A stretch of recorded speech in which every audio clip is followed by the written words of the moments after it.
Welcome back. In today's video, we're gonna talk about how to shift from thinking mind to sensing mind. Okay, and this is a very important aspect to create more mindfulness and present moment awareness.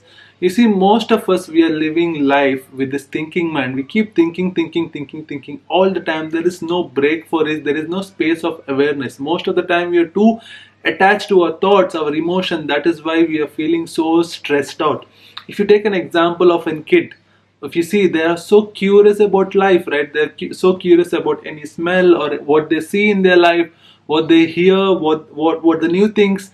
They're always curious about life, even if from small things to big. Even if you give them a chocolate or you give them a pencil or whatever that is, they're so curious about life because they're not in their thinking mind. They're more in sensing. They're more involved in their senses. But as we grow up, from sensing mind we come into the thinking mind because of the kind of education we go through or kind of the conditioning we go through the society.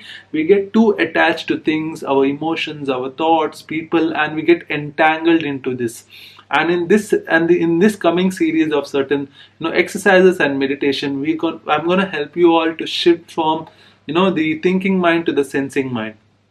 And what is sensing mind is nothing but wherein you bring your awareness to your senses, like you're more aware about this present moment, the kind of what your visuals you're seeing in this moment, rather than most of the time being stuck in your mind. A lot of people, they miss on so many things in life, right? Someone is calling you, or we are with people, but we're thinking something in the background. We are watching a movie, but still we're thinking something in the background.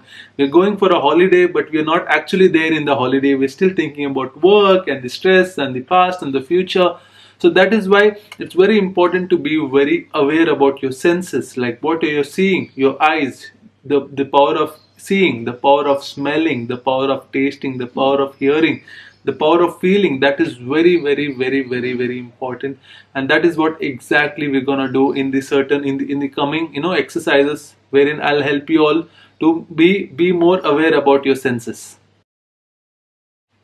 By being more aware about your sensing mind, you gain control over your senses, because we perceive this world through the senses, right? The five senses what we have, we perceive, we give meaning to it through these five senses, and it is very important to activate these senses.